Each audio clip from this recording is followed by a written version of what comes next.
Things just got worse for the Vancouver Canucks as Patrik Allvin announces today that J.T. Miller will be taking an indefinite leave of absence for personal reasons from the Canucks. And we get a shocking update on the Brock Boeser injury. We're going to break all this down and more later on this episode. Before we start, I just want to give a huge shout out to the 26.2% of you guys that are subscribed, to the 73.8%. If you're enjoying this content, it's completely free. You can go down and hit the subscribe button and we'll keep you up to date on everything to do with the Canucks. But with that, let's just hop straight into the first topic today, which is the Canucks announced that J.T. Miller is out indefinitely.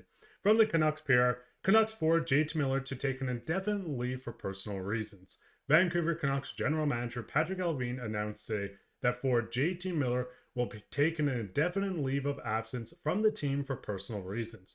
Right now, our sole focus is making sure that JT knows the entire organization is here to support him, said Allvin. Out of respect to JT, we will not further comment at this time. Now, looking at this, the first thing I want to say is I hope everything is fine with JT Miller. This is a human at the end of the day, and yes, as much as we want him on the ice, whatever this personal reason that JT Miller takes an absence for, we do support him as well. But looking at this does hurt the Vancouver Canucks, with fans also not being happy on how they started the year. First off, JT Miller was benched at the end of the last game. We've seen Rick Tocchet come out and say, hey, this has nothing to do with injuries. Now we do see that J.T. Miller is taking an indefinite leave for personal reasons. I hope everything is fine with J.T. Miller. But looking at Miller's start to the year, he has had an amazing one. 17 games, 6 goals, 10 assists for 16 points. We see him a +1.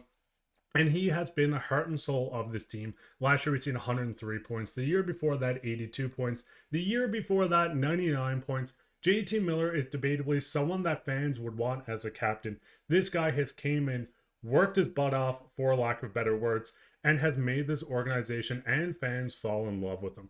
Looking at the absence of J.T. Miller, this does leave a hole in the Canucks lineup down the middle. Looking at this Canucks team, J.T. Miller was anchoring down one of their best lines at the current moment of Pius Suter, J.T. Miller, and Jonathan Lekramacky. Losing J.T. Miller from this lineup does leave a hole at center.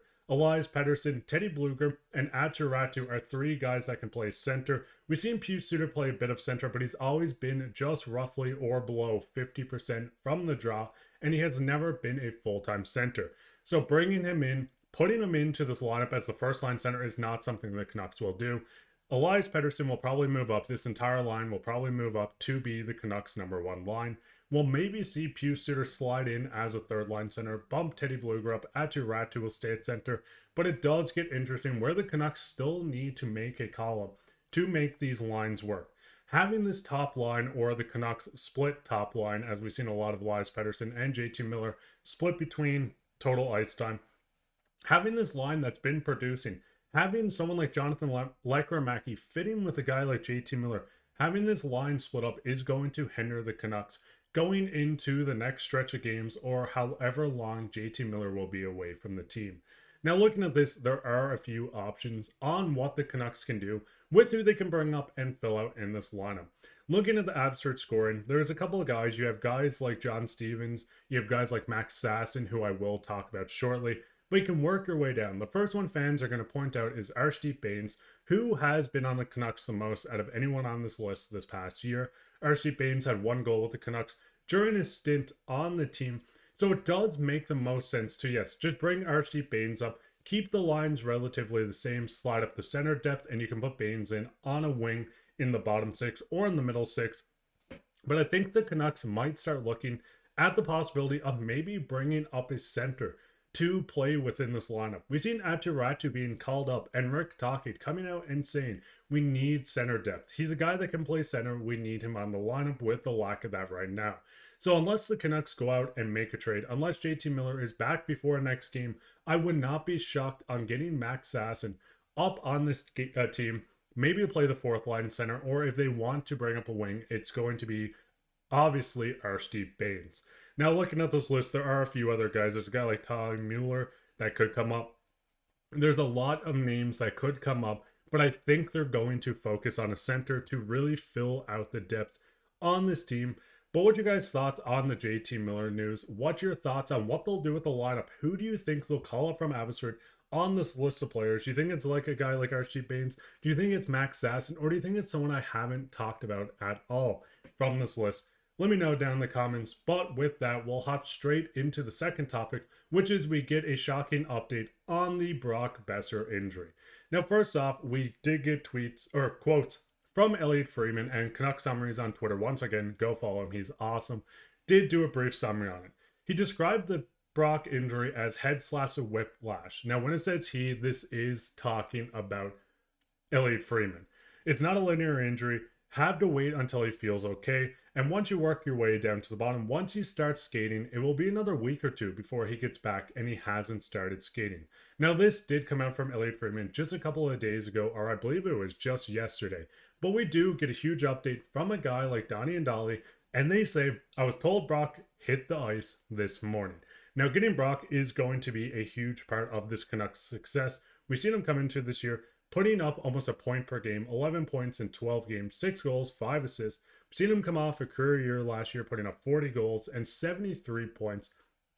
Brock is a major piece to this team, and I don't need to preach this. Fans know this, the media knows this, everyone knows this. Brock is a huge part of this organization on and off the ice, so getting him back is going to be a major piece.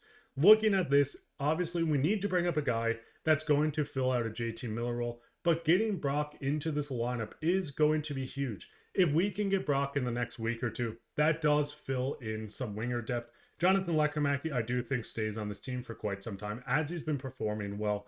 But getting Brock back, seeing that Brock is skating once again, is a major piece for this. We've seen a guy like Elliotte Friedman go out, and Donnie and Dolly, I should say, go out and say that he's hit the ice already. We've seen Elliotte Friedman go out and say this is a whiplash thing. They don't want to rush him back. It's the sort of thing you have to let play out. But they want to say that it seems like another week or two before he gets back, once he hits the ice, knowing that he's already hit the ice, knowing that there's a chance that Brock Boeser could be back within the next week or two, does show some hope for this Canucks team, where it seems like everything kind of feels like it's crumbling at the moment. Derek Forbort's out. Darren Hayes has not been up to expectation. Susie and Myers have not been playing well. We see J.T. Miller leave the team with personal reasons. We see Brock Boeser go down with an injury on a predatory hit from Yanner Janot. All these things with Thatcher Demko out, the Canucks aren't that bad to start the year with how much they've been dealing with. But what are your guys' thoughts on the Brock update? What's your thoughts on the J.T. Miller? Who do you think fills in this lineup during his absence? Let me know down in the comments. But speaking on comments, we'll get into everyone's favorite topic, which is comments of the day. Sorry for clicking the wrong thing there. Airdrifter said, we suck right now and we're still 9-5-3. That's the main thing. This team feels like they, for lack of better words, suck right now, but they're still 9-5-3. They're still one of the top teams in the division. They're still looking to fight for the top team in the division and in the Western Conference. Seeing the Canucks not play to full expectations and still perform is a good sign. Once this team gets healthy, once they figure things out, once they get this roster set, the Canucks are going to go on a run. And I'm saying it right now, do not be worried. There's just a matter of time before this Canucks team starts heating up. But if you enjoyed this episode and you want to go down and leave a comment, you could be featured as comment today like Airdrifter did today. Way down there, leave a like, subscribe, share this with your friends. We'll be back today or tomorrow with another episode, so keep your eye out for that. But I've been your host, Mark. Bye, and take care.